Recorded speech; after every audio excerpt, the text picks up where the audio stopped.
Hi everyone, I'm Jack from Jack's English. And I'm Luke from Learn English Like a Pro, and welcome back to our podcast. This is our 5th episode. This podcast is designed to help you improve your listening by listening to our natural discussions. Yes, and today we are talking about studying. Okay. Something we all do. We don't necessarily all like. But how about you? How do you feel about studying? Do you like studying?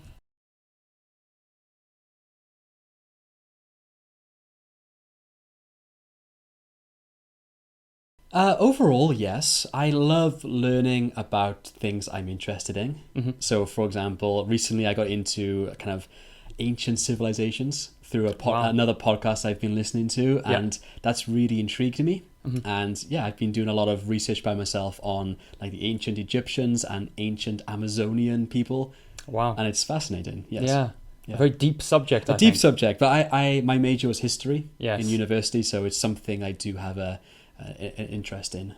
How about the heavier subjects such as learning languages or something like that? Do you like doing that? I go through phases. Yeah. So about 5 years ago, I was really into studying Korean because we live in Korea, and I learned a lot with over a short space of time because I put my head down, I knuckled down, I studied really hard. But after a few years, my interest faded, and now it's a little bit hard to motivate myself to do that. That's a big thing, isn't it? Motivation. Yes, exactly. How about you? Well, I think I've had a love-hate relationship with studying. So when I was younger, I hated studying. I really hated studying. I didn't understand why we study. I didn't see any point in it. So yeah, I can only say that when I was young, and certainly up till perhaps 23 or 24, I didn't get on with studying, and it didn't go well. My exam results were poor. It just overall was just not a good part of my life. Why do you think that? I think often when you study, you need to have a goal, but not just have a goal. You need to understand why you're going towards that, right?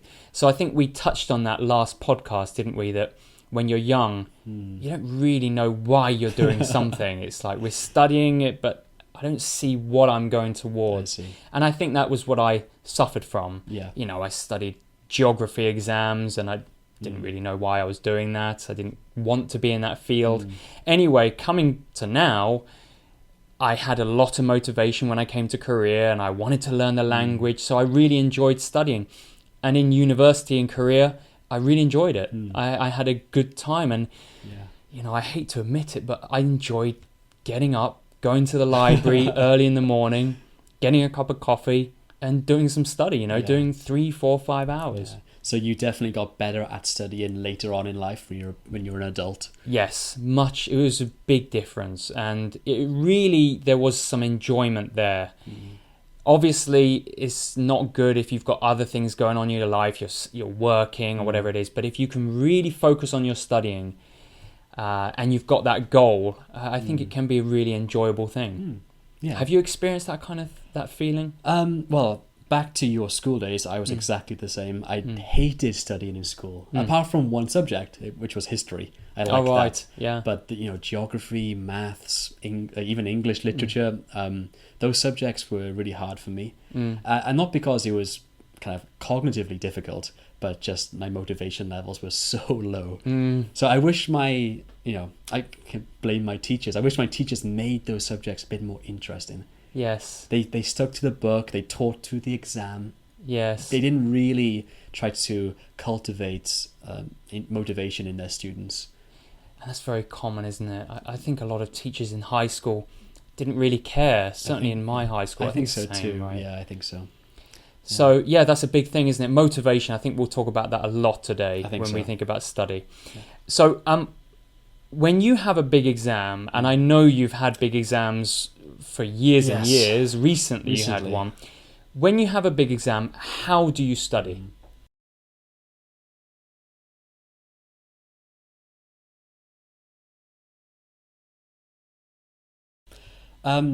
My secret weapon, I like to call it, is I just do the past papers.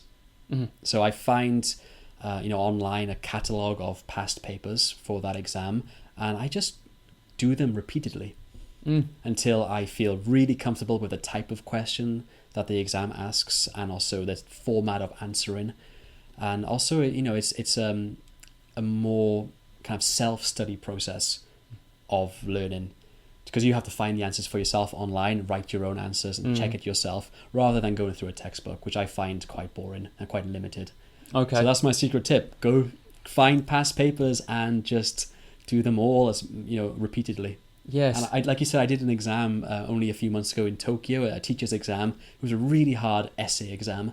And I just did that for months, past papers.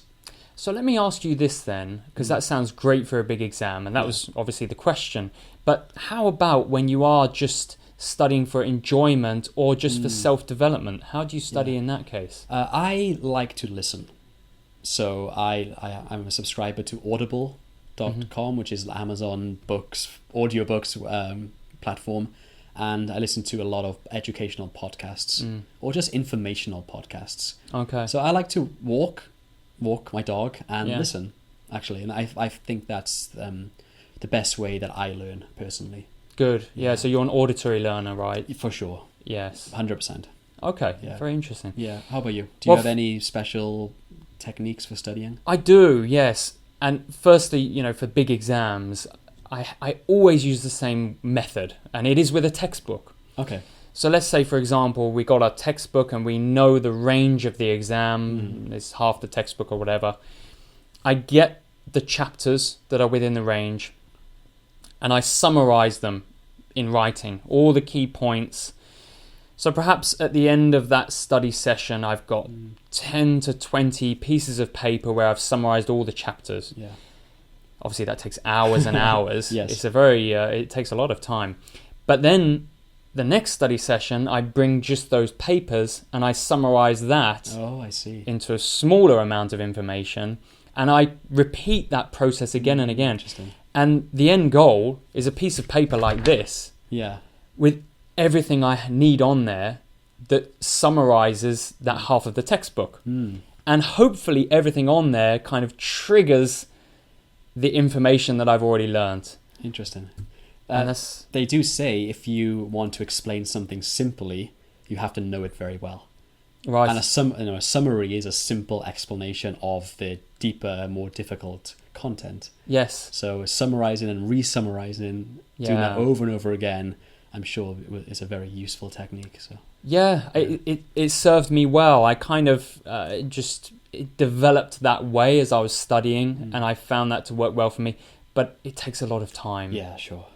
And a lot of writing, a Yeah. painful hand at the end of exams.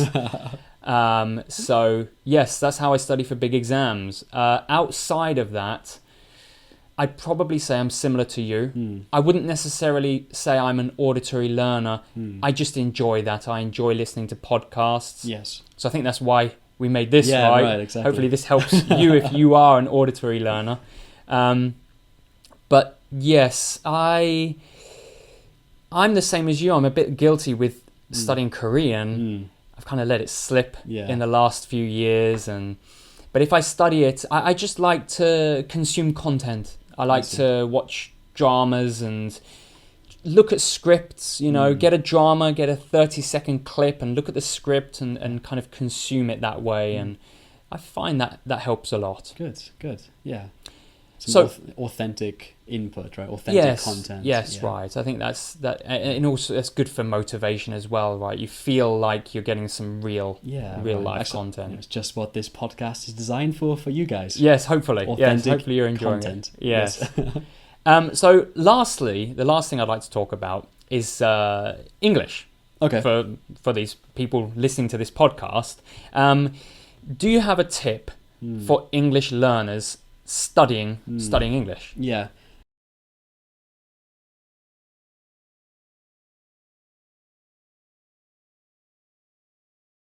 Yes, of course. So, of course, I've been an English teacher for a long time, and the biggest problem I see with most students is that they put all of their efforts into studying. But, of course, English is a language, so you have to use it as well. So I really always suggest to my students to do 50% study and 50% using English as naturally and fluently as you possibly can. And that can be with writing a journal or writing a blog or even speaking to people, on the street or online. But you need to spend at least 50% of your English time using it, not just learning. Yeah. So we're similar in that way, aren't we? Our opinion. Yeah. I do hear some teachers insisting that we need just input, but actually using it is very important. Yeah, and totally. I say the same as you, using it, as you said, blogs, get a diary going. Yes. I think blogs are wonderful nowadays because it is an online diary, isn't it? And it gives you purpose. Yes, even doesn't have to be an official blog. It could be just social media posts in English.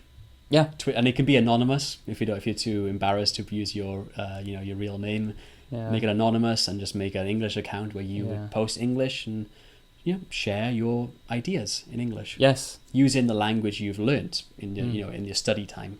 Yeah, good. I think that's a very good tip. I'd also add to that, because a lot of my students say, well, yes, Jack, it's great, we've got to use our English, but how can we use our English in Korea? I don't have any foreigners I can chat to. And so I always say, actually, you can create that environment in your house. And one thing that I recommend is that I call it a verbal diary. And some people say shower conversations. Shower conversation is literally while you're having a shower, chat in English, say something. But the problem with that is a little bit vague. You can't have a conversation with yourself. Hi, Jack. Hi, Jack. How are you doing? I think you need to be a bit more specific and have a goal. So I suggest a verbal diary where, maybe it's in the shower, you're driving home after work, or a time where you're alone and talk about your day. Yeah. I think that's a great way to practice your English. Not only go through your day, because of course that's useful, talk about the times and everything's in past tense, but also talk about your feelings as well. Your feeling at that time, your feeling now, how you feel a conversation went or your job went. I think that's a really good way of using your English more. Yeah, I totally agree. Actually, a lot of my advanced students here at my university, they often say that they talk to themselves in English. Yep. Yeah, I think actually that's probably a secret strategy that a lot of really good English learners do. They think and they talk to themselves in English. I totally agree. The one thing I can say that's in common with my advanced students that I teach, they all say they've done some form of that, whether it's watching a drama, but copying it aloud. Using those structures and actually saying it aloud to themselves. They all say the same. So I think you're right. I think that's one of those tips that can really bring you to the next level. Yeah, I agree. Good. Do you use it in Korean? Do you use this tip? I used to, a lot. Yes? Yeah, and actually I still do sometimes. Yeah. But when I was studying Korean hard, I did that naturally. Without thinking about it, I just would do it. Yeah. I think you need a lot of motivation to do that. A lot of real joy and love of the subject you're studying. Yes. Yeah, and have a real reason to do it, right? Exactly, Yeah, me too. I'm the same. I did do it a little bit, but I got to get back into it. I really do. So hopefully this podcast is going to get that motivation again and I'll start studying Korean. Awesome. Yeah. So good. That's our 5th podcast about studying. I hope you enjoyed this podcast. Yeah, great. Thank you very much for listening. If you have any questions, you can write them in the comments below and we'll definitely check and respond. Yes. And that's it. Yeah. Have a great week. We'll be back next week with some more interesting subjects. See you soon. See you. Yep. Bye-bye.